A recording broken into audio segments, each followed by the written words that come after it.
Karena itu sebagai pemerintah juga ikut prihatin sebenarnya, dan kalau ada yang belum maksimal memberikan pelayanan, kami memohon maaf. Menteri Energi dan Sumber Daya Mineral, ESDM, Bahlil Lahadalia kembali menjadi sorotan setelah laporannya kepada Presiden Prabowo Subianto mengenai pemulihan listrik di Aceh belum sepenuhnya terrealisasi.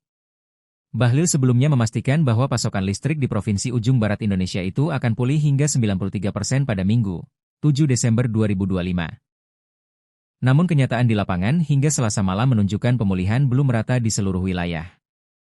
Sejumlah kawasan, terutama di wilayah pedesaan dan area terdampak paling parah kerusakan jaringan, masih mengalami pemadaman bergilir maupun total.